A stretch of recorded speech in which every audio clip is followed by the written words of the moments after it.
semuanya. Makasih banyak sebelumnya kepada Kak Asa dan juga Kak Paling sebagai MC. Selamat siang teman-teman. Waduh, ini harusnya teman-teman habis main game, habis senang-senang, habis guyon-guyon gitu, harusnya udah mulai semangat baliknya ya gitu ya. Semangatnya harusnya udah mulai balik nih. Nah, sebelum kita mulai sesi kita pada hari ini, perkenalkan kakak-kakak dan juga teman-teman. Nama saya Elsa dan kali ini saya diberikan kesempatan sebagai moderator untuk sesi kedua, yaitu The Beginner's Guide to Videography. Nah, jadi ngomong-ngomong soal videografi nih, aku tuh orangnya tuh gaptek banget ya guys. Gaptek banget, nggak bisa suruh bikin video gitu. Tapi tenang aja nih kok, misalnya ada dari teman-teman peserta yang sama gapteknya kayak aku yang nggak bisa bikin video sama sekali gitu, semoga materi pada hari ini itu bisa membantu teman-teman gitu kan, lumayan ya, apalagi buat kita-kita yang dari FKUHT nih, kalau kita disuruh bikin video tramet gitu, semoga aja habis materi pada hari ini hasilnya nggak malu-maluin gitu kan. Nah, tapi sebelum kita masuk ke sesi materi, ada baiknya kita berkenalan terlebih dahulu dengan pemateri kita yang handal ini, Kak Michael Reinhardt. Pada teman-teman operator dipersilahkan untuk share screen CV-nya ya.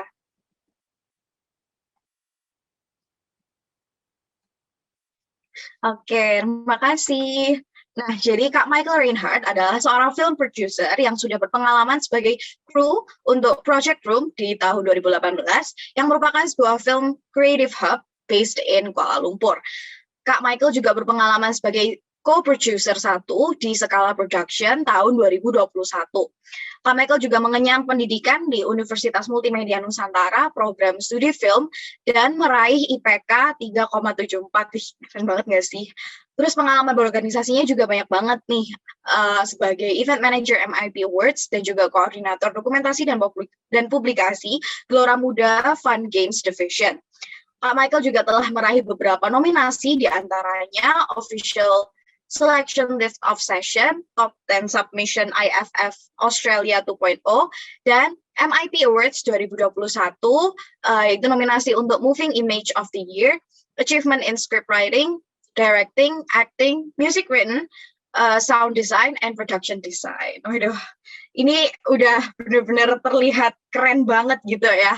Oke, jadi tanpa berlama-lama lagi, yuk kita panggil materi kita, Kak Michael Reinhardt. Halo Kak Michael, gimana nih kabarnya Kak? Halo Elsa, halo teman-teman. Kabarnya baik nih. Gimana nih yang lain? Oke, Materi-materi baik. hari ini apakah menyenangkan? Wah, pastinya menyenangkan banget lah. Ini pemateri-pematerinya Elevator ini nggak ada yang nggak menyenangkan gitu ya. Termasuk pasti Kak Michael ini. Wah, ini dari mimiknya Kak Michael udah kelihatan siap banget nih untuk memulai materi pada hari ini gitu. Tapi mungkin sebelum kita memulai, aku mau menginformasikan kepada teman-teman yang punya pertanyaan bisa langsung aja tulis di kolom chat dan nanti akan ditayangkan di layar pada sesi tanya jawab. Nah, kalau begitu kepada Kak Michael, waktu dan layar dipersilahkan. Oke, aku share screen ya. Oke, sudah keluar teman-teman? Udah, Kak. Oke. Ya, selamat pagi teman-teman dari Hang Tuah dan maupun teman-teman yang dari luar Hang Tuah. Jadi udah ada perkenalan ya. Padahal aku udah bikin perkenalan juga di slide ini. Tapi nggak apa-apa. Jadi untuk hari ini teman-teman sebenarnya kita akan belajar beberapa hal. Kita akan belajar tentang videografi itu ada apa aja jenisnya. Terus kalau videographer biasanya ngapain. Terus visual storytelling itu seperti apa sih. Terus apa aja yang kita butuhin buat mulai. Terus nanti kita akan belajar juga dikit tentang lighting, sound, dan editing. Materi hari ini sebenarnya cukup banyak. Jadi semoga teman-teman bisa nangkap dengan baik ya.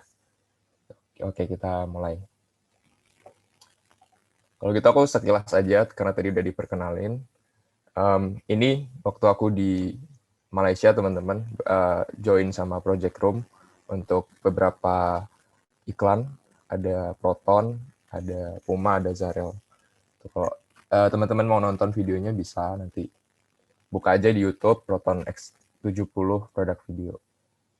Terus di tahun ini BTS-nya juga, di tahun selanjutnya aku pernah ikut juga di salah satu seperti apa ya, production house gitu di Lim Kok Wing University. Itu aku bantu mereka untuk bikin Merah Putih on the Show. Ini kayak video yang mendokumentasikan kegiatan-kegiatan mahasiswa Indonesia di Malaysia. Gitu. Kemudian kita juga ngerjain beberapa project, diantaranya kayak Monophone. Monophone ini salah satu festival musik juga yang cukup besar di Malaysia. Aku di sini sebagai assistant producer. Oke, terus mungkin latest project aku ini, yang tadi udah sempat di-mention juga, ada beberapa masuk ke festival. Dan film ini juga sempat ditayang di Genflix dan kita di-review juga sama kulikine.com. Nanti kalau teman-teman mau nonton filmnya boleh PC aku. Nanti saya kasih linknya. Ini sekilas aja still foto dari projectnya. Nah, terus untuk tahun ini sebenarnya lagi ngerjain 2 project, teman-teman. Ada corporate video untuk salah satu perusahaan gelato yang cukup punya nama di Indonesia sebenarnya. Cuman kayaknya aku nggak usah sebut ya, biar teman-teman penasaran. Atau mungkin teman-teman mau nebak gitu. Terus ini juga terakhir aku ngerjain dokumenter, itu baru sekitar 1 bulan 2 bulan ini. Itu aku yang di bawah kanan, aku sebagai sinematografer kalau di sini. Nah, rata-rata proyekku sebenarnya aku ngerjain sebagai produser atau asisten produser. Gitu. Tapi aku juga pernah jadi sinematografer. Jadi punya gambaran tentang teknis-teknis pembuatan video. Oke, mungkin kita langsung ke materi aja ya.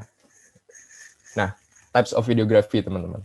Di sini aku bagi jadi 6 berdasarkan fungsinya. Kenapa ini penting, teman-teman? Karena sebenarnya ketika kita bikin video, yang harus kita pikirkan itu siapa sih audiens kita. Gitu. Nah, dari situ kita baru bisa bikin kira-kira pendekatan kreatif seperti apa yang kita mau. Ketika kita bikin video buat edukasi misalnya. Nah, secara konten tata bahasa mungkin perlu diperhatiin ya, teman-teman. Terus mungkin juga perlu dipikirkan gimana supaya audiens bisa menangkap dengan mudah apa yang sebenarnya kita pengen bikin. Apa yang pengen kita sampaikan di situ. Gitu. Bentuknya bisa beda-beda, bisa mungkin formal, bisa tidak formal. Nah, kemudian kalau promosional kayak tadi corporate video, bentuknya ada brand di situ, ada produk di situ. Artinya yang brand dan produk itu yang perlu memuka penonton. Nah, gimana caranya supaya kamu bikin penonton itu tertarik untuk nonton? Mungkin lewat visualnya, mungkin lewat line kalimatnya, gitu, copywriting-nya. Kalau teman-teman, misalnya kayak aku bilang, aku jadi duta shampoo lain, nah pasti teman-teman udah tahu kan, iklan apa ini, gitu. Atau kayak misalnya waktu bloopersnya Jota Slim gitu, ada yang ingat nggak? Itu kan terkenal banget tuh dulu. Nah, itu iklan apa? Mungkin teman-teman ada yang ingat. Nah, jadi bentuk-bentuk itu kan sebenarnya disengaja kan, teman-teman. Nggak mungkin dong bloopers gitu dimasukin kayak jadi iklan. Tapi itu sengaja dimasukin karena itu adalah bentuk-bentuk kreatif baru. Gitu. Jadi tergantung target marketnya siapa dan gimana pendekatan kreatif kita. Nah, terus selanjutnya ada bentuk video yang bentuknya informasi. Informasi ini ya sekedar pengetahuan sebenarnya, mungkin kayak berita gitu bentuknya. Nah, terus yang paling umum buat kita mungkin entertainment, teman-teman. Ini yang kita konsumsi setiap hari. Mau video yang bentuknya pendek, mau video yang dari YouTube. Entertainment ini banyak bentuknya dan banyak pendekatannya sebenarnya. Mungkin bisa dari vlog, bisa dari teman-teman yang sering nonton stand up comedy, mungkin itu bisa masuk ke entertainment. Itu yang ya bentuknya beragam sih. Aku yakin teman-teman udah lebih familiar ya dengan bentuk-bentuk entertainment ini. Nah, terus ada dokumenter, teman-teman. Kalau dokumenter ini sebenarnya pendekatannya lebih ke kejadian nyata, peristiwa nyata yang diangkat jadi satu cerita. Gitu. Nah, bedanya sama film, kalau film kan fiksi. Kalau film itu kita merancang ceritanya, kita bikin ceritanya, ada alurnya, sehingga orang tuh nonton tuh ngerti, oh nanti klimaksnya ini, resolusinya ini, ada permasalahannya ini di sini. Gitu. Tapi kalau dokumenter kadang-kadang ketika kita bikin, kita mungkin bisa punya rencana, teman-teman, tapi kadang-kadang rencana itu nggak berjalan sesuai yang kita mau. Asik, kayak hidup ya. Kalau bikin dokumenter kayak gitu. Sifatnya harus lebih fleksibel kita sebagai yang bikin. Oke, terus apa sih yang sebenarnya videografer bikin, yang dia kerjain gitu untuk bikin video? Nah, kita lihat ya, ada pembagiannya nih, teman-teman. Ada namanya tahap pre-production. Terus ada namanya tahap production dan ada namanya tahap post production. Nah, kenapa ada 3:1:2 di situ? Karena ketika kita bikin video, teman-teman, sebenarnya tahap yang paling panjang itu adalah tahap pre-production. Tahap merencanakan. Sebenarnya mungkin kita logikakan dengan hal kehidupan sehari-hari ya. Kalau teman-teman misalnya, ini kan masih maba-maba semua nih. Saya ada waktu baru masuk, atau di sini aja deh. Di sini ada yang ngeliat kayak, iya ada yang cakep ya gitu. Terus teman-teman mau PDKT-in. Kira-kira gimana? Pasti kan bikin plan kan. Oh, catat dulu namanya. Terus nanti mungkin kenalan dari cutting. Nah, sama teman-teman. Ketika kita bikin video sebenarnya yang perlu matang itu adalah plan-nya, pre-production-nya. Karena kalau misalnya ini nggak matang, ini nggak dipersiapkan dengan baik, nanti ketika produksi akan ada waktu yang kebuang untuk misalkan untuk memikirkan hal yang sebenarnya nggak perlu, gitu. Yang sebenarnya bisa dipikirkan ketika teman-teman mempersiapkan pre-production. Gitu. Makanya kenapa pre-production ini biasanya yang paling lama. Gitu. Syuting justru ketika kita bikin videonya, datang ke lapangan, syuting justru paling pendek gitu. Nah, banyak orang pikir ketika kita mau bikin video ya udah kita datang aja ke lokasi, bikin video, kelar. Padahal enggak sebenarnya teman-teman. Yang sangat penting untuk kita pikirkan adalah sebenarnya perencanaan. Apa yang mau kita bikin, konsepnya seperti apa aja yang perlu disiapin. Gitu. Oke, kita akan kira-kira ngelihat ya secara umum apa aja sih yang disiapin ketika kita masuk ke tahap pre-production. Nah, cuman di sini aku mau kasih sedikit disclaimer, teman-teman. Ini sebenarnya aku mencatut dari proses pembuatan film. Gitu. Kenapa aku pilih film? Karena menurutku film salah satu yang cukup kompleks. Jadi harapannya nanti ketika teman-teman bikin video untuk tugas gitu, itu akan lebih mudah buat teman-teman. Gitu. Oke, kita lari ke konsep dulu ya. Kita pre-production ada konsep. Nah, konsep ini tadi bicara tentang apa yang mau kita bikin sebenarnya, teman-teman. Apakah videonya berkonsep horor gitu mungkin? Video tugas teman-teman atau mau bikin konsep superhero, bebas sih sebenarnya. Nah, nanti konsep itu dituangkan ke dalam namanya screenplay atau script. Ditulis di naskah. Bisa format penulisannya bisa seperti ini ya, teman-teman. Kalau yang di kiri sebenarnya script film. Ini aku cuma kasih buat referensi aja. Tapi buat teman-teman mungkin biar lebih gampang, bisa ikut yang kanan gitu. Ada namanya audio, bisa dibagi jadi audio, visual, dan durasi. Nah, jadi ditulis misalnya visualnya apa, audionya di situ mau apa. Kemudian durasi kira-kira di videonya berapa lama. Gitu. Sehingga nanti terstruktur teman-teman. Ketika teman-teman ngambil, itu nggak kayak ngasal gitu, tapi udah ada tulisannya apa yang mau ditulis. Gitu. Kemudian selanjutnya budget planning, teman-teman. Nah, kenapa budget planning masuk di sini ya? Kan kita mau bikin video, kenapa harus mikirin duit? Ya? Nah, budget planning itu penting sebenarnya, teman-teman. Di budget planning ini justru yang akan menentukan namanya production value. Production value itu kayak nilai keseluruhan yang ada di dalam satu produksi kalian gitu. Misalnya properti yang kalian pakai, alat yang kalian pakai, tempat yang kalian pakai, tim yang kalian pakai. Itu masuk ke dalam namanya production value. Semakin tinggi production value biasanya akan semakin baik hasilnya. Meskipun nggak selalu ya, tapi biasanya akan semakin baik. Gitu. Nah, yang salah satu juga yang membedakan antara profesional dengan yang non-profesional, salah satunya budget, teman-teman. Nah, makanya ya di Indonesia juga masih sering terjadi sih sebenarnya. Kalau budget-budget ini kadang-kadang klien maunya budgetnya tipis gitu ya, tapi hasilnya kayak Hollywood. Itu agak jahat sih. Cuman ya gitu. Makanya kadang-kadang kita perlu deal-dealan dulu di awal budget mau gimana. Supaya ketika kita jalan, teman-teman, kita udah punya ekspektasi. Sebenarnya nanti kita mau bikin seperti apa. Gitu. Misalkan dengan budget, teman-teman mau bikin video nih, dengan budget 5 juta. Nah, apa aja yang perlu disiapin dari 5 juta itu. Gitu. Nah, mungkin cerita dikit ketika aku syuting film ini. Itu budgetku adalah 12-15 juta, teman-teman. Kalau ditanya kenapa cukup mahal, ya kita sewa apartemen, kita ada protokol kesehatan di sini karena kebetulan aku syuting waktu lagi COVID juga. Teman-teman lihat ada protokol kesehatan. Bahkan kita bikin ring, teman-teman. Jadi kita bagi ke zona-zona. Misalnya untuk kru-kru yang tidak harus ada di satu set dengan cast utama, ya kita pisahkan dulu. Gitu. Makanya kalau teman-teman lihat di sini, itu sebenarnya ada kayak stiker gitu ya. Nah ini stiker zonasi. Nah kayak gitu-gitu. Jadi ketika kita bikin produksi sebenarnya ini aku ajarin yang secara profesional ya. Itu banyak hal yang perlu dipertimbangkan. Bahkan dana kontingensi itu juga perlu masuk ke dalam perhitungan kita. Nanti kalau tiba-tiba ada baterai habis, tiba-tiba ada yang rusak, tiba-tiba kita harus beli sesuatu, atau kru atau cast kita tiba-tiba sakit, nah itu masuk dana kontingensi. Nah, waktu bikin dokumenter, approach-nya lebih sederhana, teman-teman. Lebih biasa aja. Makanya kalau teman-teman lihat, ini kayak kesannya, wah megah gitu ya. Setnya megah, tempatnya oke, lighting-nya bagus. Tapi waktu di sini kok kayaknya biasa aja gitu. Ya sebenarnya tergantung lagi teman-teman mau bikin apa.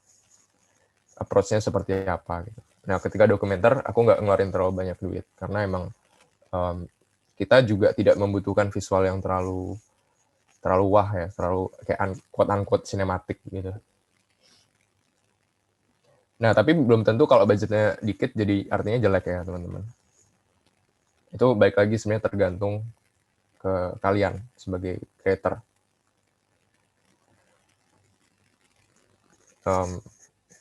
Oke. Nah, terus teman-teman, sedikit informasi ya. Jadi kalau teman-teman mungkin bertanya-tanya, kenapa sih film-film di Indonesia tuh kayak kurang oke, nggak se-oke film-film di luar. Ya, salah satu alasannya karena budget, teman-teman.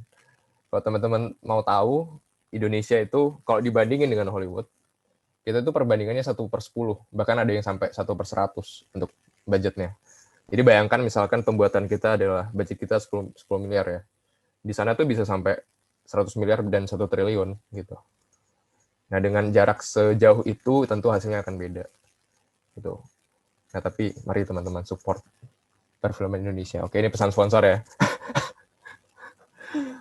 Jadi berdosalah kalian yang sering ngebajak film Indonesia. Nggak, teman-teman, bercanda. Oke, lanjut ya. Terus, nah ada lagi nih yang sebenarnya teman-teman perlu ketahui sebelum kita belajar lebih dalam tentang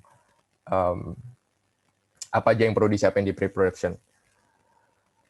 Pertama itu ada namanya sequence. Kemudian ada namanya scene dan shot. Mungkin beberapa dari teman-teman udah tahu gitu kalau shot itu apa. Tapi scene dan sequence mungkin kalian belum familiar. Nah, sebenarnya sederhananya ini tuh kayak kalimat. Jadi, sequence itu ibaratnya paragraf, scene itu ibaratnya kalimat, dan shot itu ibaratnya kata. Jadi, apa yang teman-teman susun di dalam kalimat, itu akan membentuk paragraf. Jadi kalau misalnya teman-teman mau bentuk yang disampaikan di paragraf itu beda artinya dengan yang di paragraf yang sebelumnya, artinya ada kata-kata yang harus dirubah, betul? Nah sama, ketika kita bikin sequence, ketika kita bikin sequence ini satu ide cerita sebenarnya, teman-teman. Satu plot point cerita yang sama. Yang perlu kita ubah berarti ada shot dan scene. Itu. Jadi kebayang ya. Jadi sequence itu ibaratnya kayak satu ide cerita lah, satu paragraf. Scene itu kalimat yang membentuk. Nah, tapi kalau di istilah film, scene sebenarnya ruang. Satu satuan ruang dan waktu tertentu. Nanti kita akan lihat contohnya di setelah ini ya. Nah, ini contoh sequence, teman-teman. Jadi sequence itu, kayak tadi aku bilang, satu gagasan, satu ide cerita. Ini dari film Inglourious Bastard. Ini ceritanya tentang tentara Nazi yang lagi memburu orang Yahudi. Ini kan lagi heboh nih. Israel dan Palestina, jadi saya ambil film ini. Enggak. Tapi film ini emang bagus banget, teman-teman. Kalau teman-teman mau nonton nanti. Nah, jadi ini satu ide cerita ya. Kalau teman-teman lihat, dia berlanjut, sampai akhirnya nanti si tentara Nazi ini tahu bahwa si orang Prancis ini menyembunyikan orang Yahudi di bawah. Nanti mereka dibunuh. Nah, itu satu ide cerita. Ini yang disebut sequence. Nah, itu ditembak. Ini aku cepetin aja.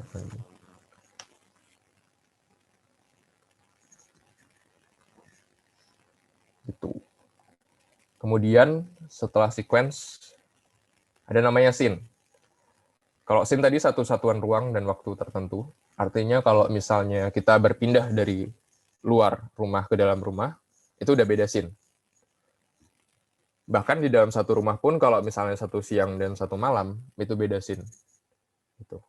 Nah, kenapa ini penting? Nanti. Sabar, teman-teman. Nanti dijelaskan kenapa ini penting. Nah, kalau shot itu adalah sebenarnya yang membentuk scene. Gitu ya. Tadi kalau misalnya di dalam satu rumah, ada beberapa shot yang membentuk sehingga ada rangkaian cerita di situ. Nah, ini yang membentuk namanya shot. Nah, ini kenapa kita penting untuk pelajari namanya sequence, scene, dan shot. Gitu. Karena sebenarnya ketika kita ngebedah apa yang harus kita kerjain, yang kita bedah adalah per satu ruang dan waktu tertentu. Nah, di sini aku kasih contoh yang di kiri itu adalah script breakdown. Nah, di situ isinya sebenarnya banyak. Kayak misalnya cast-nya siapa atau subjek teman-teman siapa di situ. Pemain pendukungnya siapa. Terus kendaraan yang harus disiapkan apa, propertinya apa, kostumnya apa, make-up-nya apa, sound-nya apa. Itu perlu di-list semuanya. Sehingga ketika teman-teman nanti produksi, udah tahu nih, oh oke, aku harus mengambil misalkan yang tadi ya di dalam rumah. Oh, tadi ada lampu, tadi ada painting, tadi ada apa wardrobe gitu-gitu. Nah, itu perlu dimasukin semuanya. Sehingga nanti kita nggak kalang kabut ketika mau syuting. Kayak, aduh, apa ya gitu. Ngobrol dulu sama temen, inget nggak apa gitu. Nanti pasti banyak yang ketinggalan. Nah, ini pentingnya untuk kita ngelis sebenarnya. Nah, terus yang kedua, teman-teman, ada namanya treatment per scene. Nah, treatment per scene ini sebenarnya kurang lebih kayak skrip. Isinya menjelaskan, cuman lebih banyak ke emosi. Lebih menggambarkan emosinya sebenarnya. Kalau di skrip kan kadang-kadang cuman dia melakukan apa, dialognya apa gitu kan. Nah, kalau di treatment ini ada emosi yang dijelaskan di situ. Di dalam satu atau dua paragraf. Nah, ini bisa diaplikasikan juga nih teman-teman. Kalau misalnya nanti kalian perlu untuk bikin video atau tugas gitu. Nah, treatmentnya mau seperti apa? Apa yang mau disampaikan di situ? Nah, itu bisa ditulis. Nggak harus emosi doang sih sebenarnya. Segala sesuatu yang pengen disampaikan di situ bisa masuk ke treatment. Nah, kemudian selanjutnya ada namanya shortlist. Nah, shortlist ini sederhananya sebenarnya urutan apa aja yang harus diambil. Shot-shot apa aja yang harus diambil. Kayak tadi mungkin, kita harus ambil dari luarnya dulu, terus masuk ke rumah, terus tadi ada shot si bapak-bapak itu sendirian, terus shot si pemilik perkebunan itu sendirian, kayak gitu misalnya. Kalau yang di contoh ini sebenarnya sifatnya lebih teknis. Nanti kita akan pelajari juga di belakang, ada namanya shot size, ada namanya movement, ada namanya angle. Cuman untuk sekarang, mungkin biar gampang ya teman-teman, kalau besok mau bikin video, tulis aja sepemahamannya teman-teman, gitu. Segampangnya teman-teman. Misalkan, shot pertama, siapa ya? Misalnya kasih nama Intan gitu. Intan berdiri di mana gitu. Seorang diri, angle-nya apa? Kamera menghadap kemana gitu misalnya. Nah, kalau yang lebih kompleks lagi sebenarnya teman-teman, kita bikin namanya storyboard. Storyboard ini untuk menggampangkan. Karena kalau kita produksi profesional kan kita nggak bisa cuma pakai kata-kata. Karena film itu adalah media audiovisual. Jadi semua orang harus paham. Secara visual orang harus paham bentuknya seperti apa. Sehingga butuh storyboard. Supaya semua orang bisa membayangkan, nanti kira-kira size-nya segini nih framingnya. Ini yang di depan nih kayak misalnya yang shot 2 ya. Ini karakter ini yang di depan, karakter ini yang di belakang. Kalau kita cuma tulis di sini kan mungkin, shotnya isinya 2 orang ya nanti. Tapi kan nggak kebayang gitu, mana yang depan, mana yang belakang misalnya. Gitu. Tapi ya ini hal-hal yang lebih detail. Terus kita belajar juga tentang scheduling, teman-teman. Scheduling ini ya bisa banyak gitu, bisa schedule produksi, bisa juga schedule kalau misalnya teman-teman let's say dapat job nih tiba-tiba. Keren juga ya anak medik dapat job bikin video wedding gitu. Nah, kalau video wedding kan ada momen ya, teman-teman. ada momen ketika dia misalkan lagi mengucap sumpah atau dia lagi kayak ya penyerahan gitu dari si orang tua ke calon mempelai. Nah itu perlu dicatat kan teman-teman. Nah itu masuk ke scheduling. Jangan sampai kita udah dipercaya nih buat bikin video, terus tiba-tiba momen-momen penting itu kita nggak ambil. Jadi nggak video wedding kan, jadinya cuma persiapan wedding. Nah itu pentingnya scheduling. Nah terus location scouting juga penting nih teman-teman. Location scouting dan equipment scouting. Location scouting itu apa? Location scouting itu kita datang ke tempatnya, kita lihat dulu pemetaan lokasinya, kita lihat dulu apa yang perlu disiapin untuk ngambil shot-shotnya di situ gitu. Equipment scouting itu bicara tentang alat-alat apa yang bisa kita bawa. Misalkan contoh ya, yang tadi produksi waktu aku bikin film itu, listriknya cuma 2200 watt teman-teman. Sedangkan aku butuh bawa lighting dan lain sebagainya. Nah itu perlu dihitung. Kira-kira lightingku harus berapa supaya nggak melebihi 2200. Karena kalau melebihi kan ya percuma aku bawa, tapi nggak bisa dipakai. Nah itu perlu dihitung. Terus dilihat pemetaan colokannya ada di mana. Terus kira-kira kalau misalnya kita butuh sambung-sambung kabel, dari mana. Kalau kita butuh ngecas, ada di mana. Kita butuh ke toilet, kira-kira yang nggak mengganggu jalannya kamera, pergerakan kamera itu di mana. Nah, itu penting untuk dicatat dulu. Gitu. Nah, makanya penting untuk kita sebenarnya location scouting. Nah, terus ada namanya casting, teman-teman. Casting ini mungkin nggak semua dipakai ya. Tapi kalau misalnya teman-teman nanti ada kebutuhan untuk bikin video yang melibatkan aktor gitu, casting ini penting supaya kita tahu emosi dia seperti apa, apakah sesuai dengan yang kita visikan atau enggak gitu. Karena emosi karakter ini sangat mempengaruhi visual di gambar gitu. Visualnya mau indah tapi ternyata si karakter nggak bisa menyampaikan emosi yang kita mau kan juga nggak nyampe kan pesannya gitu. Nah yang terakhir production design teman-teman.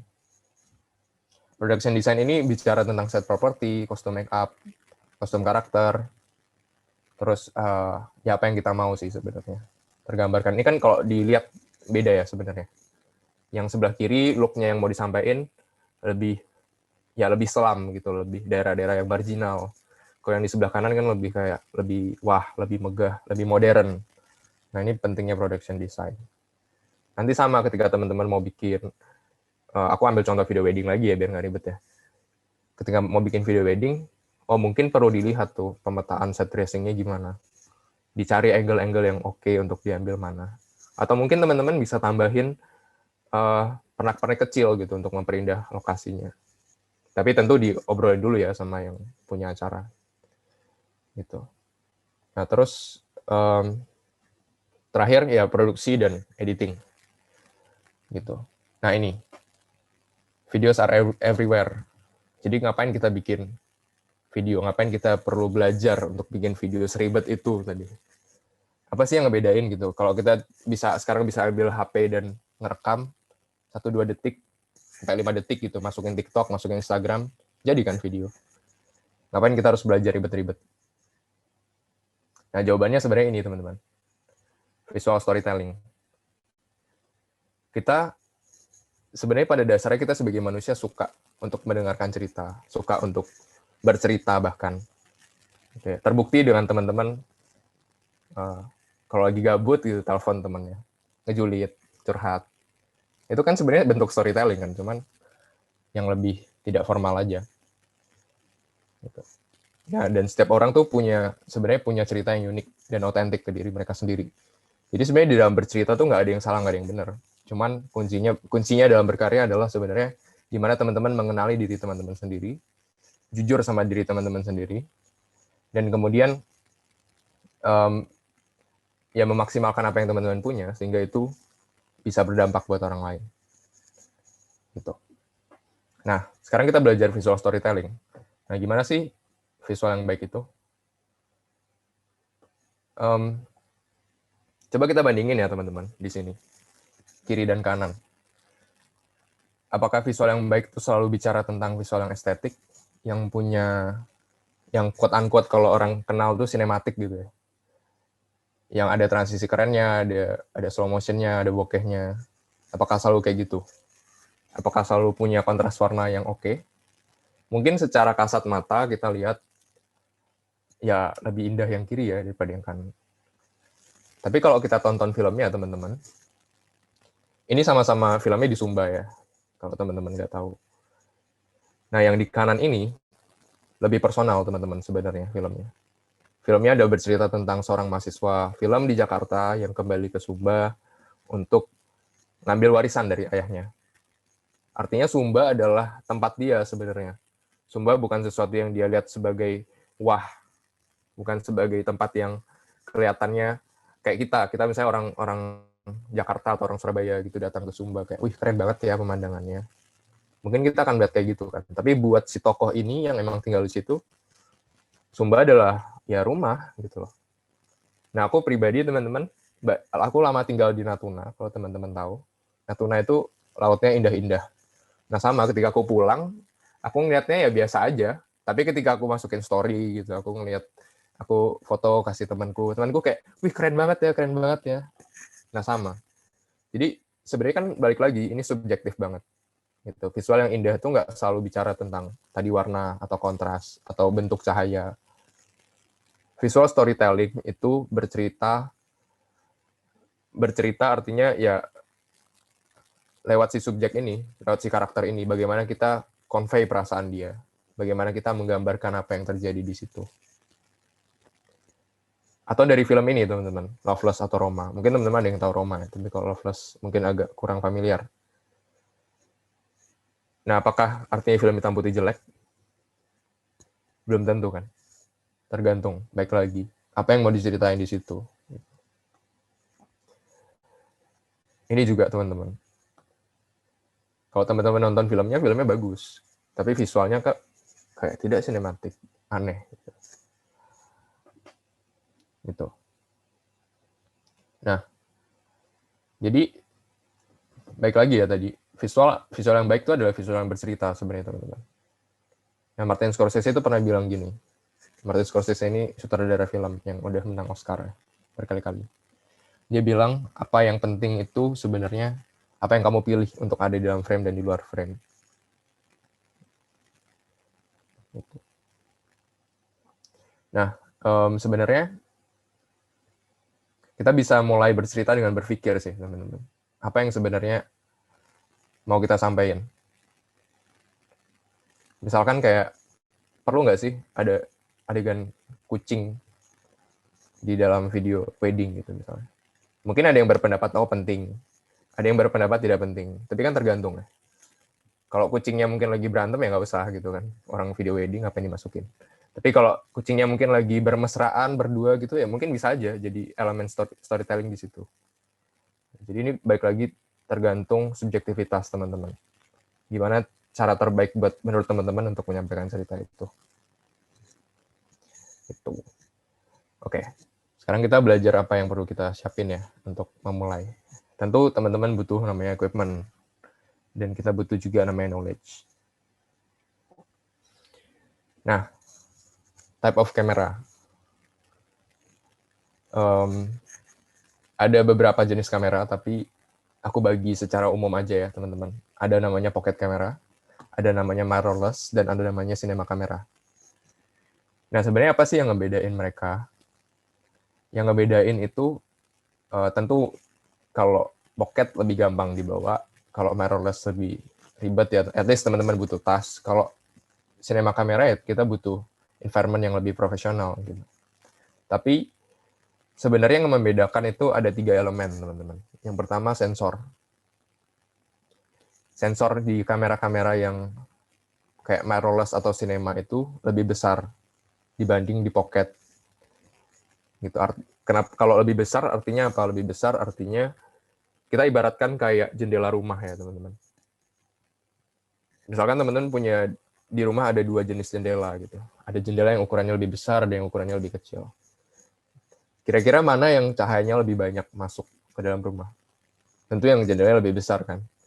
Nah, kira-kira kayak gitu kerja sensor. Jadi sensor yang lebih besar menangkap lebih banyak cahaya, Sehingga nanti ketika teman-teman perlu ngambil gambar di waktu malam hari, itu gambarnya nggak jadi jelek gitu. Teman-teman mungkin mengalami ya kayak pakai HP foto di malam hari, kecuali yang punya iPhone, kalian saya exclude kan. Gitu.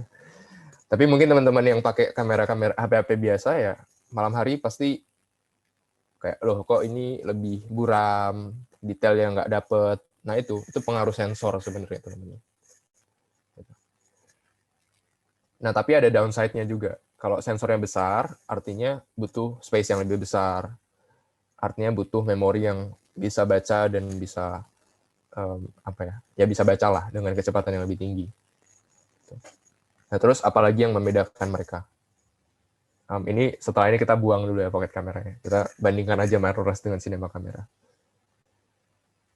Nah sebenarnya ini salah satu elemennya. Mungkin aku nggak tahu sih teman-teman pernah melihat yang kayak gini apa enggak. Jadi kalau misalnya kita ngerekam objek yang berkecepatan tinggi, itu gambarnya melenyot-melenyot. Nah, itu pengaruh di namanya rolling shutter dan global shutter. Nah, ini yang membedakan juga kamera mirrorless dan kamera cinema. Gitu. Ini sebenarnya sistem aja. Kalau teman-teman mau lihat gimana ya ini bedanya. Kalau rolling shutter dia butuh waktu untuk ngambil. Kalau total shutter atau global shutter dia bisa langsung ambil semua. Nah, kemudian yang terakhir yang membedakan itu adalah ini. Loh, apa ini? Ini adalah stop, teman-teman. Zone system. Kalau mungkin paling sederhananya yang paling familiar sama teman-teman ini ya. High dynamic range, lower dynamic range gitu. Mungkin teman-teman kalau sama, kita ambil contoh lagi kamera HP ya. Kita keluar sekarang ambil foto, ya nggak usah kamera sekarang sih, mungkin 2-3 tahun yang lalu lah. Kalau kamera sekarang udah lumayan canggih-canggih. 2-3 tahun yang lalu kita ambil foto, pasti kadang-kadang ketika itu terang banget, pilihannya antara kalau enggak ada area terang yang kehapus atau area gelap yang nggak keambil. Kayak yang di foto kiri ini. Teman-teman pernah mengalami nggak? Mungkin ngangguk gitu kalau pernah. Nah, aku pribadi pernah mengalami, teman-teman. Nah, ini ternyata karena stop tadi. Jadi kemampuan kamera itu nggak mencukupi untuk mengambil antara area yang paling gelap dan area yang paling terang. Nah, ini yang membedakan kamera yang lebih profesional dan yang belum profesional. Mereka punya kemampuan yang lebih. Itu.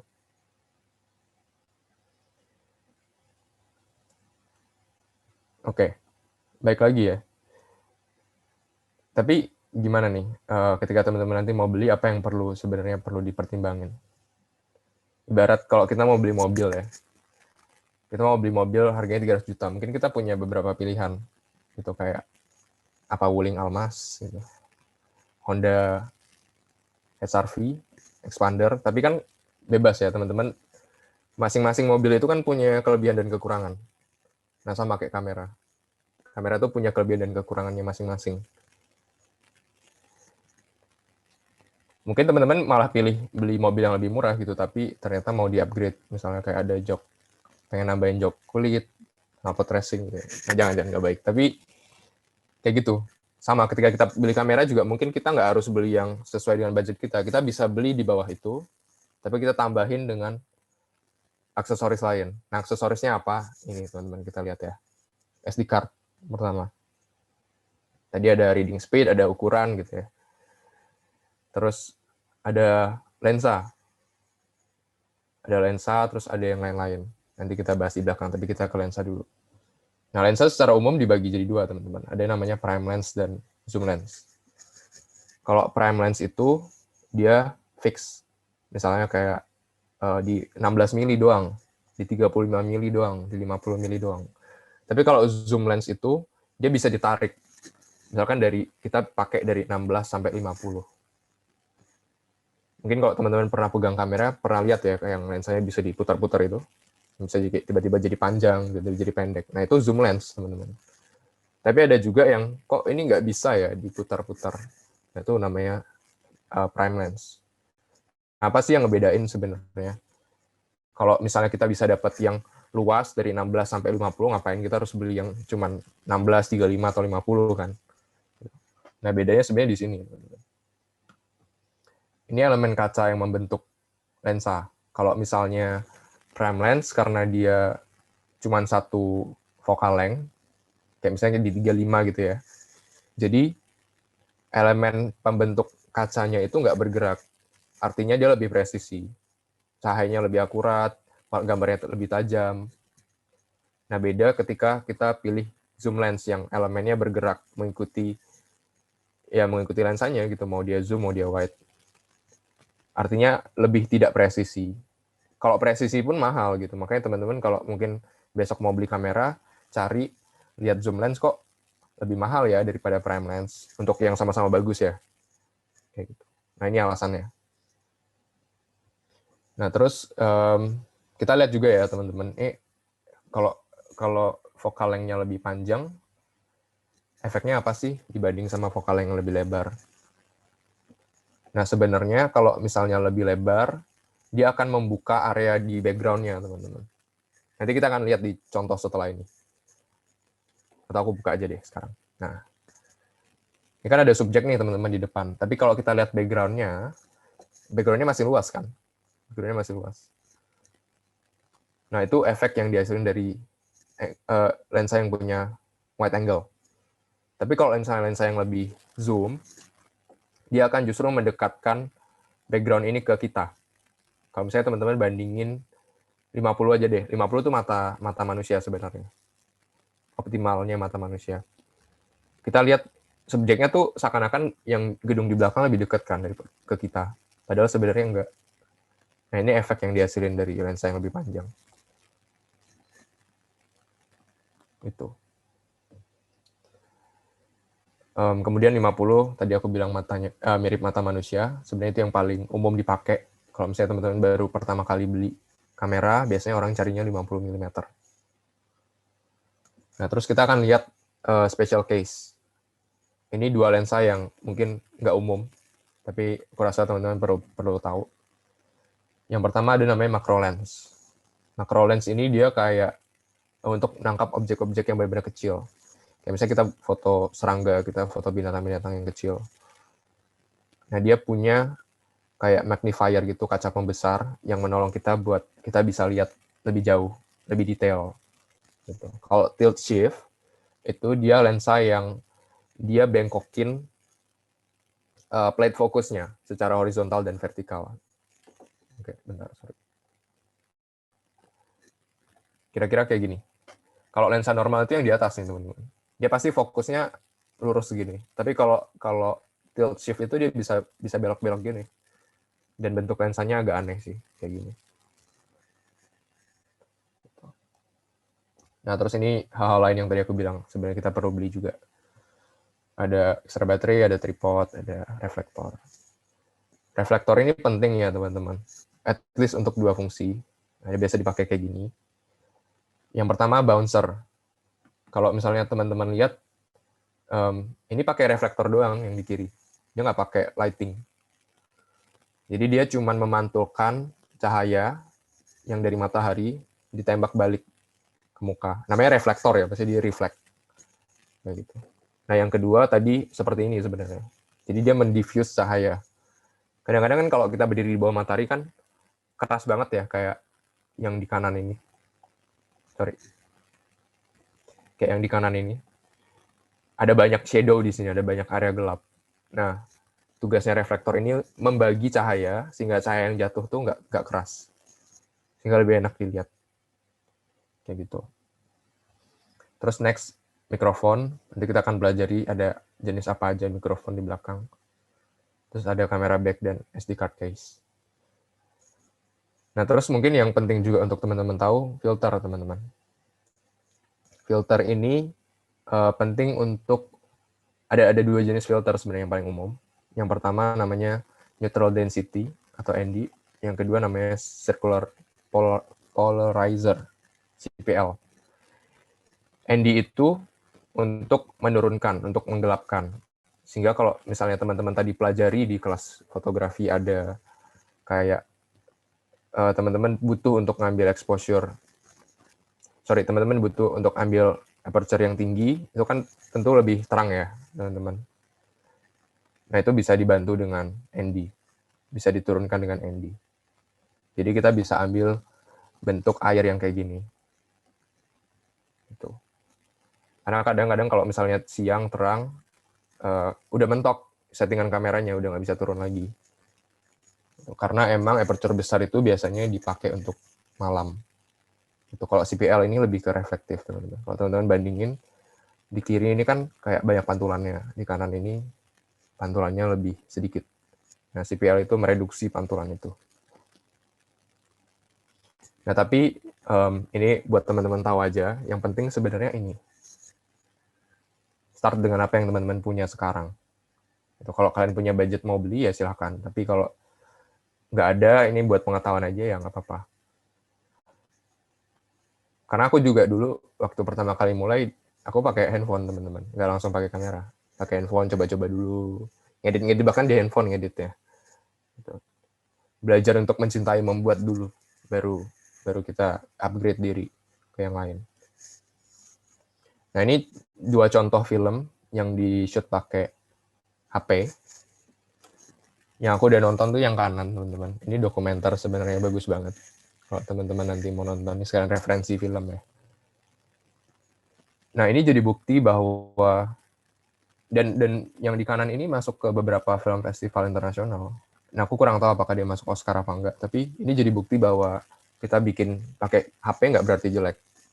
Itu bahkan untuk beberapa case kayak dokumenter yang emang kita tuh nggak boleh terlalu dominan supaya nggak jadi intimidator ke subjek dokumenter kita justru perlu pakai alat yang seringkas-ringkasnya. Dan mungkin HP bisa jadi pilihan. Gitu. Nah terus kita belajar, tadi kita belajar equipment, sekarang kita masuk ke pengetahuannya. Nah tadi film kumpulan dari sequence. Sequence kumpulan dari scene. Scene kumpulan dari shot. Nah, gimana membentuk shot? Kita belajar dari type of shot dulu ya.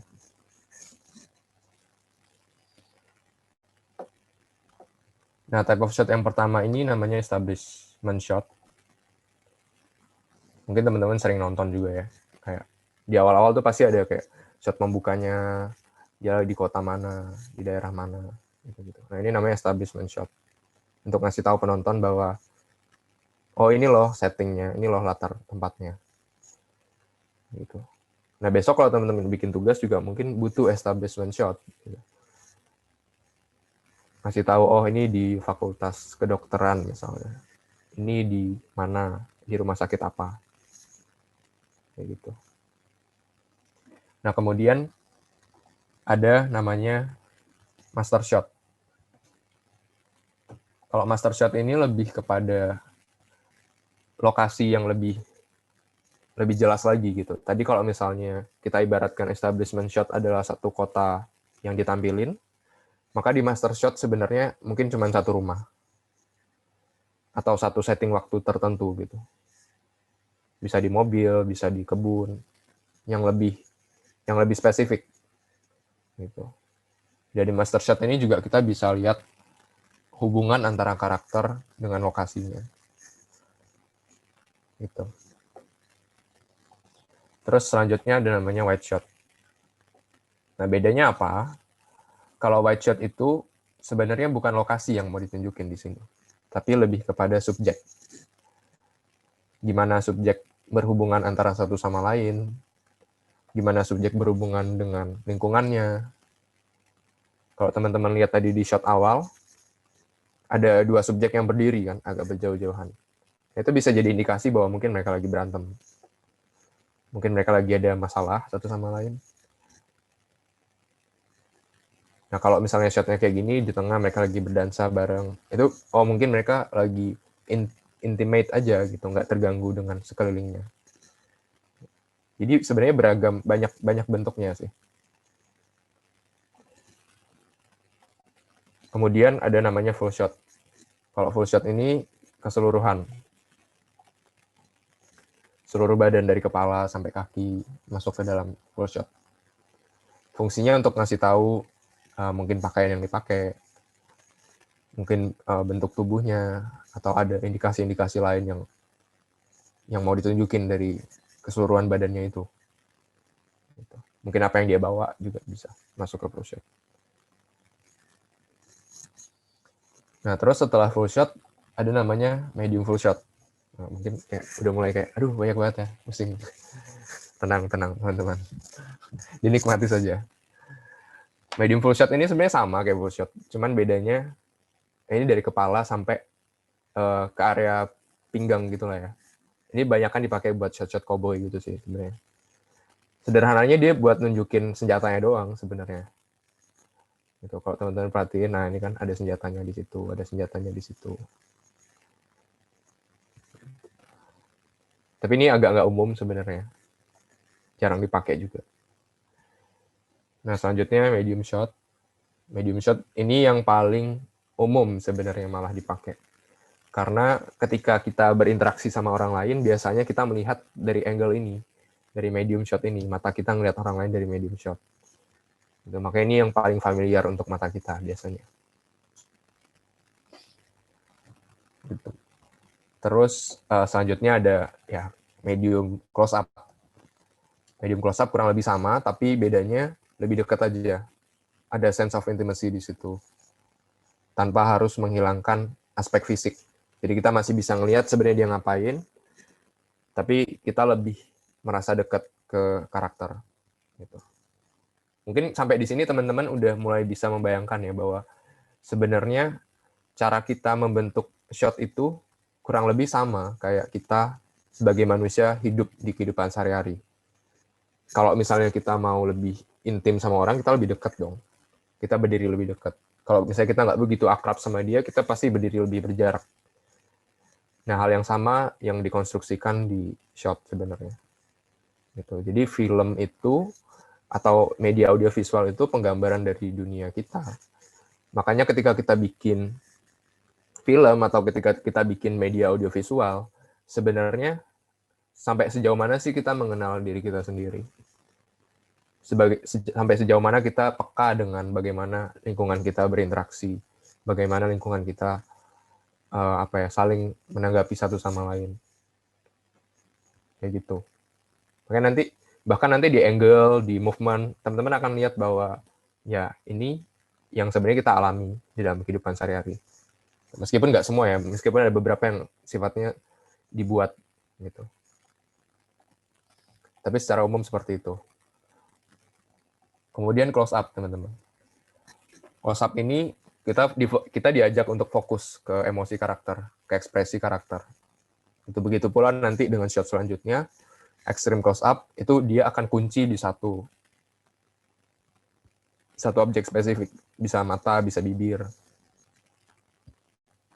atau bisa objek tertentu itu yang mau diempasis. Mungkin objek itu penting untuk jalannya cerita gitu. Misalkan kayak kalau teman-teman nonton film detektif gitu ya, ada clue-clue yang ditinggalkan. Nah, itu biasanya di shotnya pakai ini, extreme close up. Gitu. Ada area-area yang mau ditunjukin. Nah, kemudian kita belajar tentang kamera angle. Yang pertama, teman-teman, ada namanya low angle.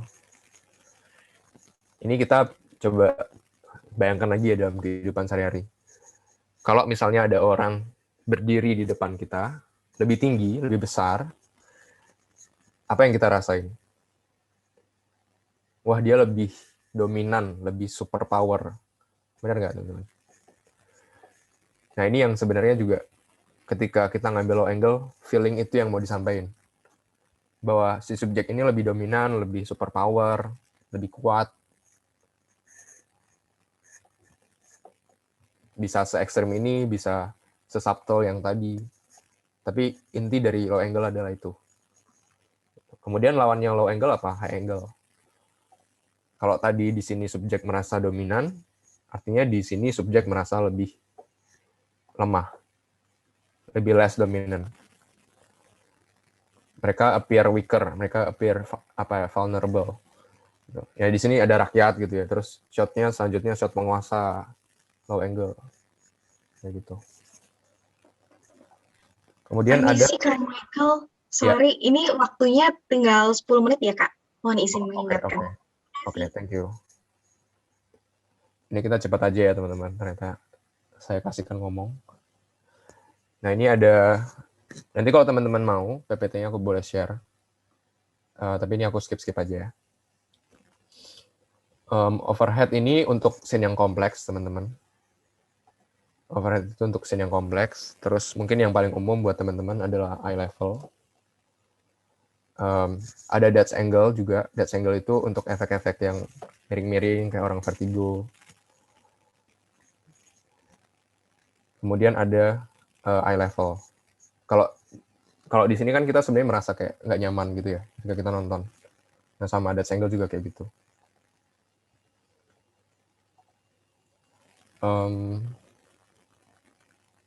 Itu aku cepat aja ya teman-teman. Jadi untuk bergerak, untuk angle kamera ada eye level, selanjutnya ada shoulder level, hip level, knee level, ground level.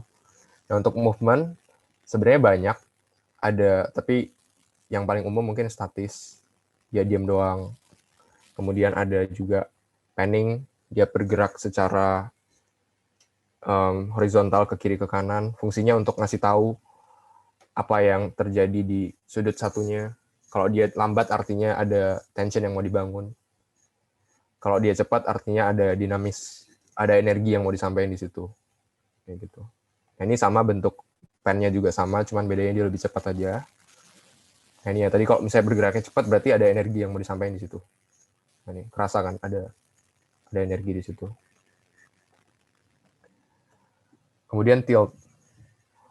Tilt sama juga bisa dikombinasin tadi sama low angle, high angle. Cuman dia bedanya bergerak aja, naik turun. Kemudian push in. Kalau push in tadi sifatnya kurang lebih sama kayak perpindahan shot dari medium shot ke medium close up. Lebih intim.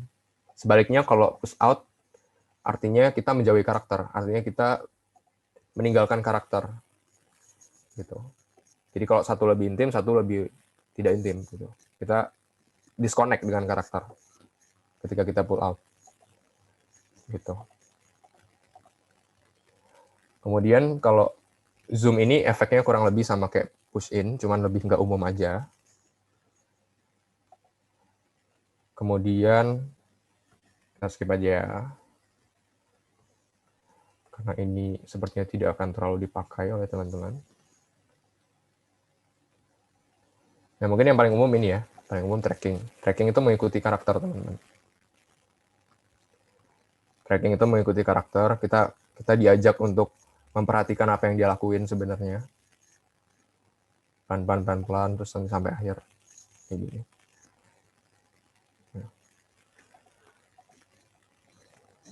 Kemudian ada namanya arc shot. Kalau arc shot itu kita diajak untuk mengenal sekelilingnya juga. Gitu. Si lingkungan dengan karakter lain, si karakter dengan lingkungannya, kayak gitu. Kemudian untuk komposisi mungkin teman-teman juga belajar ya di kelas fotografi tadi, ada namanya single shot, ada namanya two shot, ada namanya three shot, group shot, atau ini. Kalau ini mungkin nggak dipelajari karena ini emang buat di film doang. Over the shoulder ketika orang diskusi atau teman-teman melakukan wawancara. Nah ini shot ini yang dipakai sebenarnya. Over the shoulder. Gitu. Terus ada point of view. Point of view itu kayak seolah-olah mata kita diajak untuk melihat pakai mata karakter. Gitu. Kalau ini sifatnya teropong ya. Tapi mungkin ada yang lain kayak sniper atau misalnya teman-teman jadi mata-mata gitu, neropong orang lain. Itu bisa. Pakai POV shot namanya. Kemudian kita masuk ke lighting. Nah, lighting sebenarnya untuk menciptakan mood ya, teman-teman. Kalau tadi teman-teman belajar ini segitiga exposure gitu, apa ini ketemu lagi gitu kan. Ya segitiga exposure ini perlu dikombinasikan dengan yang namanya 3-point lighting. Aku nggak akan jelasin karena emang ini panjang sebenarnya. Mungkin kita bisa kelar jam 2 gitu kalau aku jelasinnya. Tapi secara umum ada 3 posisi lighting yang membentuk ini. Gitu. Nanti teman-teman silahkan pelajari sendiri, cari sendiri kalau teman-teman mau tahu tentang 3-point lighting. Gitu. Nah, cuman aku akan jelaskan dikit bedanya apa aja. Nah, lighting itu bisa bermacam-macam ya. bisa dia bisa menciptakan soft light yang nggak ada kontrasnya sama sekali. Tapi dia juga bisa menciptakan yang ada kontrasnya. Kemudian dia bisa juga bikin kayak seolah-olah semua ambience-nya terang.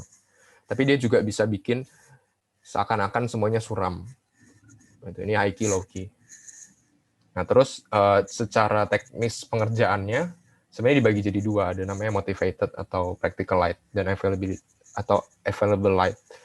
Kalau available light ya semua yang kita punya di dalam kehidupan kita, matahari gitu-gitu. Kita biasanya rekam umumnya dengan ini ya gitu. Tapi kalau practical light itu kita bikin.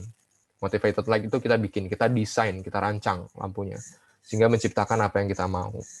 Itu kalau teman-teman lihat di sini kan ada warna-warnanya ya. Jadi kan nggak mungkin dihasilin dari matahari kan. Nah ini pasti didesain. Itu namanya motivated light. Nah ini, tapi Roger Deakins tuh bilang gini,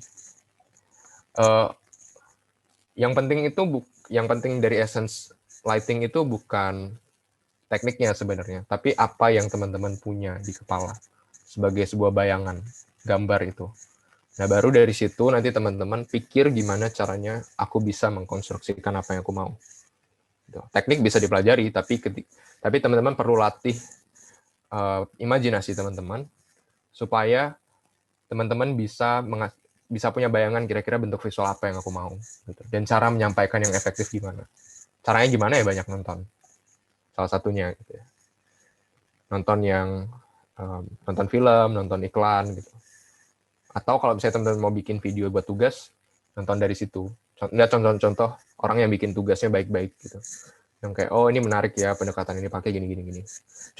Coba imitasi aja dulu, nggak apa-apa. Aku juga awal-awal belajar dari situ. Nggak langsung tiba-tiba bikin pakai cara sendiri gitu. Ikuti aja dulu dari cara orang lain. Nggak apa-apa. Nah, terus kita belajar tentang sound. Nah, apa sih yang kalau visual bagus tapi sound jelek kan kita bete juga ya nontonnya. Nah, jadi sound itu penting teman-teman. Di sini aku cuma bawa dua sih sebenarnya. Yang pertama namanya lavalier microphone. Itu yang biasanya ditempel di sini bentuknya kecil gini. Itu bagus untuk kalau misalnya teman-teman jauh dengan si subjek. Misalkan let's say jaraknya 5 meter dari kamera. Itu kan nggak mungkin bisa ketangkep dong audionya dengan baik. Nah, kita pakai ini. Nah, ini kita colok ke HP udah bisa merekam. Atau kalau misalnya lebih profesional kita colok ke ada audio device gitu. Nah, terus yang kedua, shotgun microphone. Shotgun ini bisa ditempel eksternal gini, bisa dicolok ke kamera. Ini biasanya untuk teman-teman yang kalau misalnya teman-teman nonton orang nge-vlog, nah dia pakai shotgun microphone sebenarnya. Ditempel di atas kameranya. Gitu. Permisi Kak Michael, untuk waktunya kurang 2 menit ya Kak. Makasih. Oke, sudah mau selesai, tenang. Terus editing software teman-teman. Untuk editing software sebenarnya teman-teman nggak harus mulai dari laptop, bisa mulai dari HP, bisa ada namanya Filmora Go atau teman-teman kalau misalnya pakai iPhone di iMovie bisa. Gitu. Untuk software yang lebih profesional ada Premiere Pro dan ada DaVinci. Bahkan DaVinci ini gratis loh teman-teman. Teman-teman bisa download tanpa bayar. Benar-benar literally gratis. Dari website-nya langsung gitu. Dan ini dipakai untuk profesional gitu. Jadi tidak ada alasan untuk tidak belajar. Oke, mari kita tutup dengan quotes-quotes ya, teman-teman. Asik. Bentar, kita ganti dulu. Bapaknya cemberut. Kita ganti. Nah, lebih senyum. Bapaknya bilang apa? The center of art is in yourself. Jadi sebenarnya ketika teman-teman mau bikin sesuatu ya kenali dirimu. Gitu. Tahu apa yang teman-teman suka, cara teman-teman menyampaikannya gimana. Gitu. Dan yang terakhir ini, aku tutup dengan ini. Because in art, we are no longer forced to understand what has been set as a rule or terms. Art can be as wild as anything. Art is us creating what we believe and imagine it to be. Ini kata siapa? Kata saya. Oke. Demikian teman-teman, thank you. Terima kasih banyak Kak Michael. Gila, ini asik banget ya kayaknya materi mengenai videografi ini. Apalagi tadi itu kayak banyak banget Kak Michael masuk-masukin mengenai film-film gitu ya. Pasti nih teman-teman banyak banget gitu yang tertarik banget sama pembuatan film dan lain sebagainya. Nah, mungkin untuk selanjutnya kita akan melanjutkan ke sesi pertanyaan. Untuk teman-teman mungkin bisa dibantu untuk share screen-nya ya untuk Oh ya. pertanyaannya karena kita udah itu. Baik, bisa di next. Oke, untuk pertanyaan pertama ini dari anonim. Permisi Kak, bertanya untuk mengatasi stabilizer saat merekam bagaimana ya Kak? Tapi nggak punya alat stabilizernya kayak gitu. Mungkin bisa dijawab Kak? Oh, aku jawab sekarang. Iya Kak. Oke, sebenarnya ada dua teknik ya teman-teman. Yang pertama bisa dari software editing. Nanti di Premiere Pro ada namanya Wrap Stabilizer. Nanti kalau teman-teman ikut kelas workshop nanti aku tunjukin dikit. Itu bisa pakai itu, tapi itu juga tidak efektif sebenarnya. Kalau aku lebih suka, aku tuh tim percaya bahwa kita ketika kita produksi kita matangin aja. Jadi kan ada tuh orang yang kayak udah nanti perbaiki aja di editing, perbaiki aja di editing. Aku tipikal yang percaya bahwa kita harus maksimalin di proses syuting. Gitu. Jadi kalau aku untuk menstabilkan apa yang menstabilkan meskipun nggak punya stabilizer, biasanya teman-teman pakai strap. Tahu strap ya yang buat digantung itu. Nah, itu teman-teman dorong aja kameranya ke depan. Jadi sehingga strapnya ini ketarik juga di leher kita. Itu bisa membantu untuk stabilin. Itu salah satu caranya. Cara kedua adalah tangan teman-teman, agak susah ya Bu, perhatiin bentar ya, aku peragain ya. Tangan teman-teman yang di sini itu dipepetin ke ini, bagian sini. Jadi pegang kameranya gini teman-teman. Nah, pegang kameranya gini. Kenapa ini bisa stabilin? Karena kan ketika kita bernafas, area sini tuh nggak banyak bergerak sebenarnya. Yang banyak bergerak kan area depan. Nah, itu dari pengalamanku gitu ya. Jadi cara menstabilkannya kayak gitu. Atau terakhir, kalau kamu mau yang lebih ekstrim, kamu bisa tempelin kamera kamu dengan benda yang berat. Gitu. Karena logikanya semakin berat bendanya, kita akan butuh momentum yang lebih banyak untuk bergerak. Ya kan? Asik, udah kayak naik IPA nih. Kayak gitu ya. Membantu nggak? Oke. Sangat-sangat membantu nih kayaknya. Kayak bener-bener nggak butuh biaya banget ya kalau kita pakai alat tubuh sendiri gitu. Tapi kalau misalnya tadi kata Kak Michael pakai benda berat gitu, apa nggak gemeter gitu tangannya Kak waktu megang kameranya itu? Kayak Justru terlalu berat gitu akhirnya. kalau dari pengalaman aku sih justru ketika kita pakai yang lebih berat, justru lebih nggak gemeter. Kalau ringan tuh justru karena dia ringan, jadi kita cenderung lebih punya banyak gerakan gitu loh, yang kita nggak sadar. Gitu. Tapi kalau berat kan kita lebih butuh tenaga ya untuk gerakin. Dan dia butuh waktu juga untuk bergerak. Nah itu biasa bisa bantu buat stabilin. Oke. Semoga untuk teman-teman penanyanya sangat-sangat membantu ya. Ini jawabannya Kak Michael. Mungkin kita bisa next question. Nah, ini ada lagi nih. Siang Kak, untuk pre-production merupakan tahap yang penting dalam pembuatan video. Gimana sih Kak Michael menemukan ide-ide untuk membuat sebuah video? Oke, ide ya. Kalau ide sebenarnya bisa dari beberapa. Bisa dari kamu diskusi dengan teman, bisa dari kamu nonton, banyakin nonton sih. Kalau karena aku kuliahnya film, kita dituntut untuk sebenarnya banyak nonton gitu. Dan nonton ini nggak bicara tentang film Hollywood doang. Karena kalau teman-teman perhatiin atau teman-teman sering nonton, film Hollywood kan punya satu bentuk yang kurang lebih sama ya. Jadi belajar untuk nonton bentuk-bentuk yang aneh juga gitu. Ini bukan berarti terus nanti teman-teman harus bikin yang seperti itu. Cuman belajar mengenai pendekatan-pendekatan kreatif tadi gitu. Sehingga ketika teman-teman mau bikin, udah kebayang nih, idenya mau kayak gini, tapi nanti aku kombinasin sama yang kayak gini, kayaknya bakal keren gitu. Dan percayalah teman-teman, yang teman-teman percaya bisa keren, nanti bisa keren kalau teman-teman kerjain. Gitu. Oke, berarti banyak-banyak cari inspirasi dari film gitu ya Kak ya, karena juga pasti film punya macam-macam gitu ya, apalagi dari berbagai sutradara gitu. Maksudnya filmnya itu dari sutradara beda-beda gayanya. Oke, semoga ini Sorry, juga membantu. asal aku mau tambahin dikit. Jadi Oh ya, ini tergantung. Kalau misalnya teman-teman tadi mau bikin video apa dulu nih? Kalau misalnya bikin video wedding, berarti cari yang banyak dicari adalah referensi video wedding gitu. Kayak gitu. Jadi tergantung apa yang mau dibikin. iya benar banget. Itu juga ya. Jadi kalau misalnya mungkin um, ya untuk video kan beda-beda juga kan tadi udah dijelasin juga sama Kak Michael untuk fungsi-fungsinya dan lain sebagainya. Oke, mungkin bisa kita next aja pertanyaannya. Oke, ini untuk pertanyaan ketiga dari Tiftaf. Jadi pertanyaannya, saya masih bingung nih dalam movement kamera, Kak. Bagaimana cara menentukan scene yang paling cocok untuk pemakaian kamera movement pull-in, zoom, fresh zoom, dan dolly zoom? Mungkin bisa dijelasin nih sama Kak Michael. Oke. Masih bingung untuk movement kamera ya. Tadi kalau pull-in itu sebenarnya bisa beragam. Jadi gini, tadi yang aku jelasin itu tidak harus diikuti tidak harus diikuti 100%. Itu karena ini baik lagi ke treatment ya, baik lagi apa yang teman-teman mau sampaikan tadi.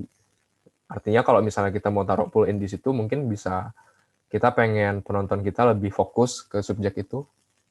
Zoom juga sama, cuman mungkin teman-teman bisa bandingin gitu efeknya apa. Mana yang kira-kira lebih akurat untuk dipakai. Kalau crash zoom kan tadi lebih kepada lebih kepada zoom yang lebih cepat. Artinya ada dinamis di situ. Kalau teman-teman bikin video, musik video yang lebih mellow, kan nggak mungkin kita pakai crash zoom kan. Itu bakal kayak ya bertentangan sekali. Nah, jadi hal-hal itu yang dipertimbangkan gitu. Kira-kira efeknya apa? Efek penggunaannya apa? Kalau dolly zoom tadi mungkin aku nggak sempat jelasin ya, tapi dolly zoom itu jadi arah pergerakan lensa dan kamera itu berlawanan. Jadi kalau misalnya kameranya mundur, artinya lensanya ngezoom maju. Nah, itu ada efek tersendiri yang diciptain. Nanti teman-teman bisa cari di internet efeknya kira-kira gimana. Dan kalau dipakai ke dalam video, biasanya dolly zoom itu untuk ciptain efek vertigo atau efek perubahan emosi karakter yang tiba-tiba dia jadi tension, tiba-tiba dia jadi lebih lebih dominan gitu-gitu bisa. Oke, berarti mungkin bisa disesuaikan juga sama tadi katanya Kak Michael untuk storyline dan lain sebagainya gitu ya Kak ya, kayak gimana caranya kita untuk membangun mood gitu di satu scene tersebut. Oke, semoga jawaban dari Kak Michael bisa menjawab untuk pertanyaannya Tiftaf ya. Oke, mungkin kita bisa ke next question.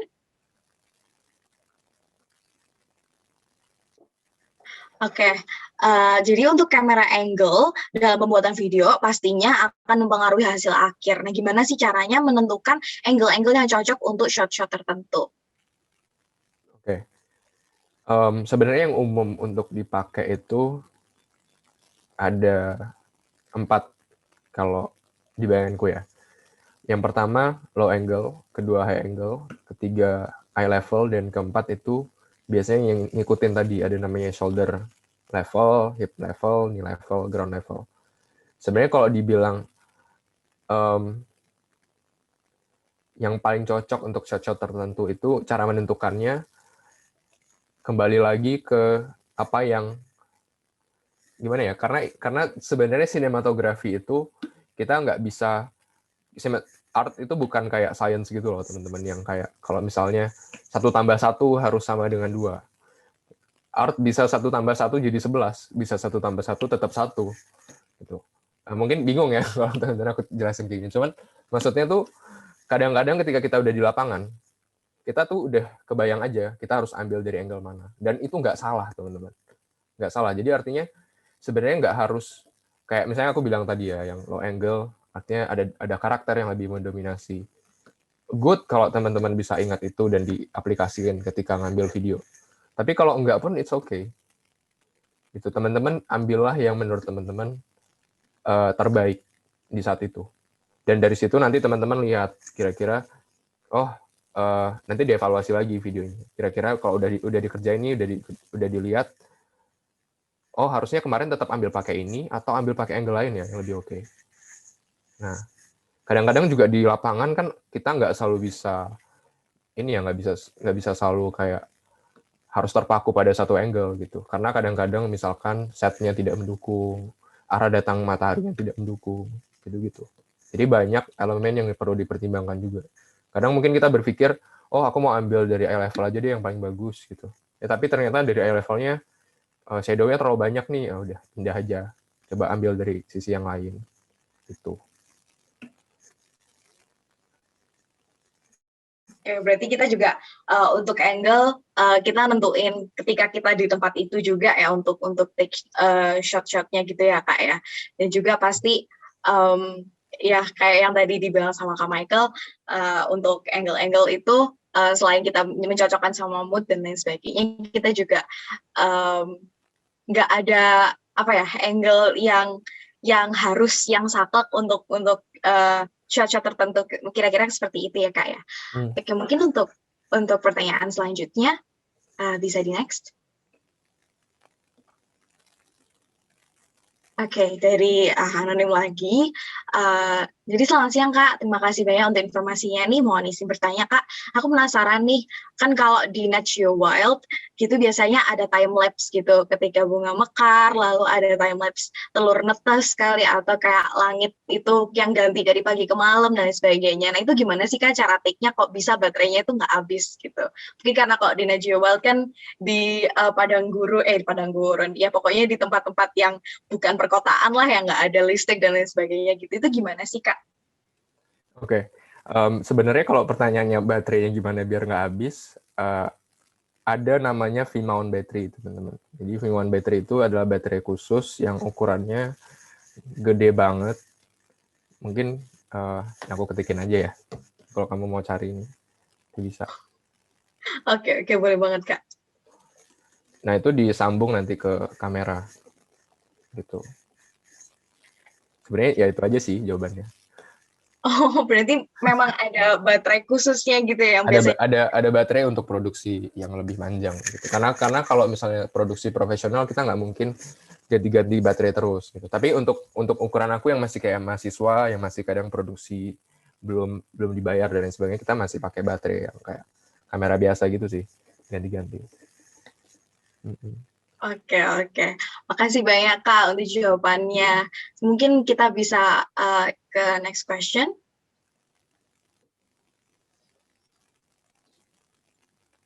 Oke, siang Kak, dalam tahap pre-production lagi nih. Terkadang kita merasa nggak puas atau mengalami semacam art block. Nah, gimana sih cara mengatasinya? Atau mungkin cari motivasinya gitu atau gimana gitu Kak?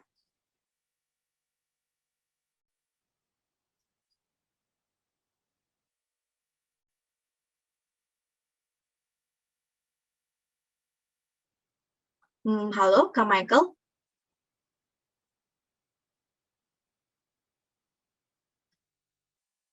Oke, sepertinya Kak Michael masih ada gangguan jaringan. Mungkin kita tunggu sebentar ya teman-teman ya.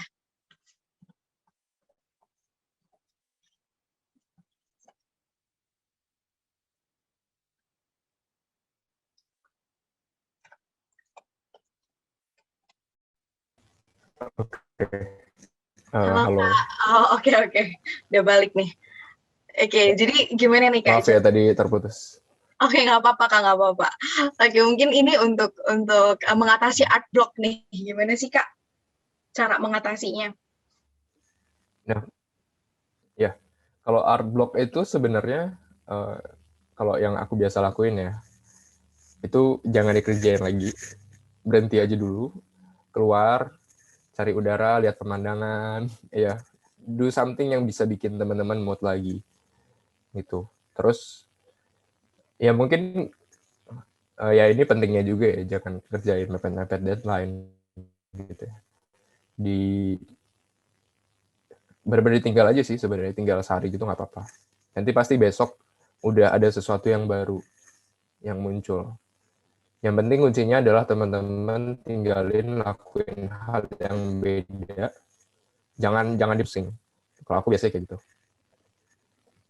Oke, jadi pokoknya nggak usah dipusingin aja gitu ya, nggak usah dipikirin gitu. Mungkin 11-12 deh kayak kita kalau misalnya pas lagi belajar buat ujian gitu, kalau lagi kekurangan motivasi dan lain sebagainya itu udahlah tinggal tidur aja gitu. Ntar kan keluar lagi motivasinya, mungkin kayak gitu ya Kak ya. Mungkin untuk next Benar. question ada lagi nggak ya teman-teman?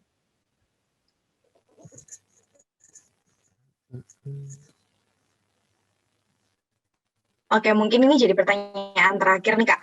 Selanjutnya Kak Michael izin bertanya, kalau untuk pemakaian pengambilan video indoor, menurut Kakak cocok pakai prime atau zoom lens ya?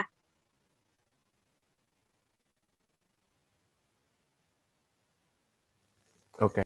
Sebenarnya penentuan lensa yang cocok itu bukan berdasarkan indoor atau outdoor-nya, tapi berdasarkan kebutuhan teman-teman. Gitu. Let's say kalau indoor untuk ngambil pakai video wedding lagi ya gitu contohnya. Ya ampun, gebel banget dari tadi video wedding mulu. Ya artinya mungkin teman-teman nggak bisa terlalu dekat sama subjek si pengantin ini kan biar nggak mengganggu juga, biar nggak mengganggu kusuknya berjalannya wedding itu. Artinya butuh lensa yang lebih panjang. Nah, sebenarnya bebas aja, cuman kelebihannya prime itu adalah dia punya biasanya ya punya aperture yang lebih besar. Artinya dia bisa menangkap cahaya yang lebih baik. Dia bisa membuka diafragma lensanya lebih besar. Jadi kalau misalnya tadi ibaratnya jendela ya, jendela kecil, jendela besar. Nah, prime lens ini umumnya punya jendela yang lebih besar. Gitu. Zoom lens ini tidak, kecuali teman-teman pakai zoom lens yang mahal tadi. Gitu. Jadi kalau misalnya ditanya efektif mana, kayaknya kamu harus datang dulu ke tempatnya. Kalau memungkinkan ya, kamu coba lihat kalau pakai zoom lens, kira-kira gelap nggak? Underexposed nggak? Kalau gelap, underexposed dan sampai nggak bisa diperbaiki di post pro, jangan pakai zoom lens, pakailah prime lens. Nah, tapi prime lens ini juga harus diukur. Artinya teman-teman punya keterbatasan, nggak bisa ngezoom kan? Nggak bisa ngezoom, nggak bisa. Artinya teman-teman yang harus mendekati subjek atau menjauhi subjek. Kayak gitu. Jadi nggak bisa dipatok kalau indoor pakainya ini, outdoor pakainya ini. Kayak gitu. Oke, terima kasih banyak Kak Michael untuk jawabannya. Semoga menjawab untuk teman-teman yang bertanya ya. Wah, tapi sayang sekali nih karena keterbatasan waktu. Mohon maaf untuk sesi tanya jawab. Kita akan tutup sampai sini aja. Nah, semoga informasi dari Kak Michael, jawaban dari Kak Michael itu bisa menjawab pertanyaan teman-teman semua. Terima kasih banyak loh ya Kak Michael untuk jawaban-jawabannya. Nah, Terima sebelum kasih kita mengakhiri teman-teman. Oke, nah sebelum kita mengakhiri sesi kita hari ini nih akan ada pemberian sertifikat yang akan diwakilkan oleh Vice Project Officer Local Academic Training AMSA UHT kepada Intan, dipersilahkan.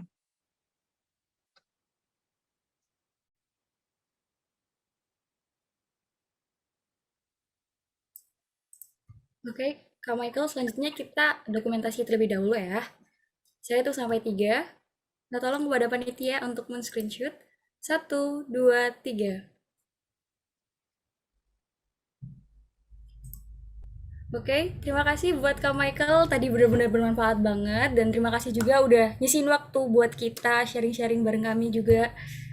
Jujur itu bermanfaat banget sih Kak. Dan bikin Intan dan teman-teman jadi lebih tertarik mendalami tentang videografi. Terima kasih. Thank you Intan dan teman-teman. Oke, terima kasih banyak Intan dan juga Kak Michael. Nah, sebelum kita benar-benar menutup sesi kita nih, mungkin dari Kak Michael ada sepatah dua patah kata gitu buat teman-teman peserta. Apa ya? Oh, jangan takut kali ya. Jangan takut dan coba aja teman-teman. Sebenarnya kalau teman-teman belajar teori doang dan tidak praktek sama aja. Teman-teman harus turun ke lapangan, belajar mencintai dulu tadi, belajar dulu serunya bikin video, udah seru baru nanti teman-teman belajar teknis-teknisnya gimana. Itu sih. Oke, baik. Terima kasih banyak Kak Michael untuk materi pada hari ini. Semoga materi yang telah disampaikan oleh Kak Michael dapat bermanfaat bagi kita semua dan menambah keinginan kita untuk terus berkarya dan juga berprestasi. Akhir kata saya mohon maaf apabila ada salah kata dan juga perbuatan. Sebelumnya aku mau ada pantun sedikit nih. Jalan-jalan ke pasar turi, beli doger pakai tape ketan. Saya pamit undur diri, sampai bertemu di lain kesempatan. Wassalamualaikum warahmatullahi wabarakatuh. Om Santi Santi Santi Om Namo Buddhaya. Untuk acara selanjutnya saya kembalikan ke MC. Terima kasih banyak teman-teman semua dan juga Kak Michael.